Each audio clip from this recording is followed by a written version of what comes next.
ननद को समझ आई परिवार की अहमियत।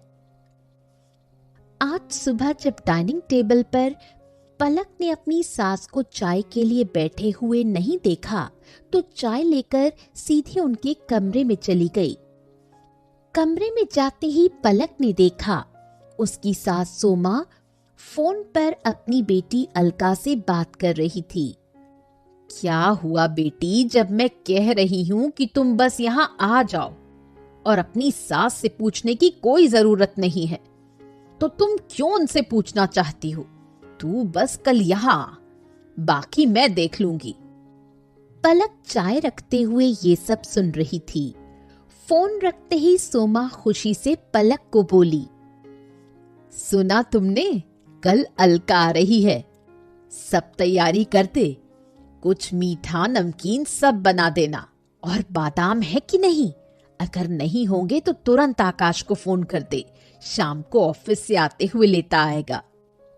पलक थोड़ी परेशान मगर संभलते हुए बोली, हाँ सुना मम्मी जी, मैं पूरी तैयारी कर दूंगी, मगर मुझे समझ नहीं आ रहा कि अभी अलका दीदी क्यों आ रही है। क्यों नहीं आ सकती है? मैं उसकी माँ हूं, ये घर उसका भी है, तुम्हें क्यों परेशानी हो रही है? मत भूलो कि वो तेरे पति आकाश से भी बड़ी है। नहीं मम्मी जी, मुझे कोई परेशानी नहीं है, मेरा कहने का ये मतलब नहीं था। मैं तो बस ये कह रही थी कि अभी तो बच्चों के स्कूल हैं, फिर अभी अभी अलका दीदी के ससुर जी की हार्ट सर्जरी हुई है, तो कैसे आना हो रहा है? वहां सब ठीक है ना? अरे हाँ, वहां सब ठीक है, बस मेरी बेटी ही ठीक नहीं है, इसीलिए तो मैं चाहती हूँ वो यहाँ आ जाए और घर की जिम्मेदारी उसकी सास निभाए। दिन भर मेरी बेटी से घर का काम करा करा के खुद आराम करती रहती है। पलक को सोमा की ये सब बातें सुनकर थोड़ा आश्चर्य हुआ। अरे तू क्या सोचने लगी? जाकर सारी तैयारी कर, मैं भी तेरे ससुर जी को बता देती हूँ कल अलका आ रही है। जी हाँ, अभी सब करती हूँ मम्मी जी। पलक को अपनी सास का इस तरह अपनी बेटी के प्रति व्यवहार थोड़ा अजीब लगा।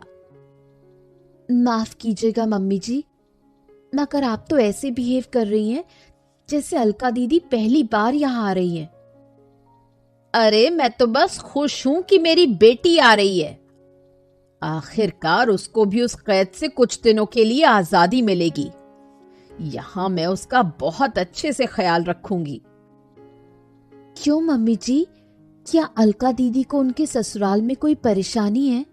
इतना अच्छा घर है, परिवार है, आज अचानक क्या हुआ कि अलका दीदी भाई साहब और बच्चों को छोड़कर यहाँ अकेले आ रही हैं? तू सही कह रही है बहू, अलका को उसके ससुराल में कोई परेशानी नहीं है, मगर उसे लगता है कि उसके ससुराल में चलती नहीं है। हमेशा उसे उसकी सास की मर्जी के हिसाब से काम करना होता है और इसी वजह से आए दिन सास बहू में अनबन रहती है। तो इसमें तो आपको अलका दीदी को समझाना चाहिए, ना कि यहाँ बुलाकर और आग में घी का काम करना चाहिए। भगवान ना करे अगर मामला बिगड़ गया तो अलका दीदी का घर टूट जाएगा। तू तो बिना वजह डर रही है, ऐसा कुछ नहीं होगा। अलका जब यहाँ आकर रहेगी तब उसके ससुराल वालों को समझ आएगा। उसकी सास सारा घर का काम अकेले खुद करेगी, तब मेरी अलका की कीमत समझेगी। आपका इरादा तो ठीक है, मगर तरीका शायद गलत है। हो सकता है ये सास बहू की छोटी सी तूतू मैं बहुत बड़ी उलझन बन जाए। अरे कुछ नहीं होगा, मैंने ये बाल धूप में नहीं सफेद किए, मैं ऐसी पट्टी पढ़ाऊंगी अलका को कि उसकी सास उसके इशारे पे नाचेगी। कहते हुए वो वहां से चली गई। अलका अगले दिन अपने मायके आई और आते ही अपनी माँ सोमा से लिपट कर रोने लगी और बोली, अब मैं वहां कभी नहीं जाऊंगी माँ। आज भी यहाँ आने के लिए सबसे लड़ झगड़ के आना पड़ा है। हाँ बेटी, चुप हो जा। अब तुम्हें वहां जाने की कोई जरूरत नहीं। कुछ दिनों में बच्ची और कुमार सबको यहीं बुला लेंगे, तब टूटेगा तेरी सास का घमंड।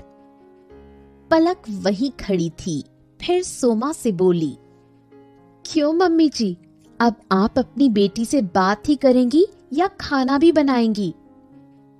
अलका और सोमा आश्चर्य से पलक को देखते हैं। ये क्या हो गया तुम्हें बहू? कैसे बात कर रही हो? होश में तो हो?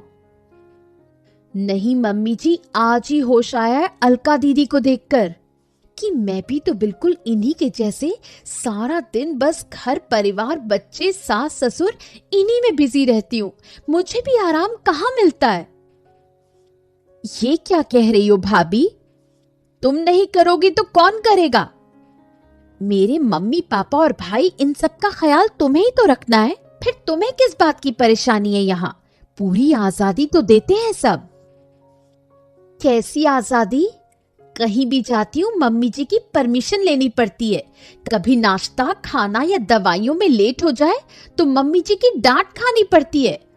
और तो और अपने मायके भी बार बार जाने को नहीं मिलता। कभी आपके भाई का ऑफिस, कभी बच्चों का स्कूल, और कभी पापा जी बीमार, कभी मम्मी जी की तबीयत। इतना सुनते ही अलका रोने लगी और सोमा से बोली, भाभी सही कह रही है माँ। मैं कुछ ज्यादा ही परेशान होकर इन सभी जिम्मेदारियों को बोझ समझ रही थी, जबकि ये तो मेरे कर्तव्य हैं, मेरे खुद के परिवार के लिए। मैं अभी अपने घर वापस जाऊंगी। मुझे खुशी है बेटी, तुम्हें अपनी गलती का एहसास हो गया। हाँ अलका दीदी, मुझे भी माफ कीजिएगा। मैंने ये सब बस आपको यही समझाने के लिए बोला। ये भी आपका घर है, मगर जिम्मेदारी हमें दोनों परिवार की निभानी होती है। सही बोला भाभी आपने। मैं अभी घर वापस जाऊंगी। बहू, शायद मैं बेटी के मुंह में कोई गलत निर्णय लेकर दोनों परिवारों को तोड़ चुकी होती, मगर तुमने समझदारी से काम करके सब ठीक किया। चलिए सभी खाना खा लीजिए। और अलका दीदी, आज आप आराम कीजिए। मैंने भाई साहब को फोन करके कह दिया है। उन्होंने कहा है कल सुबह आप आराम से आइए, आज वो सब देख लेंगे।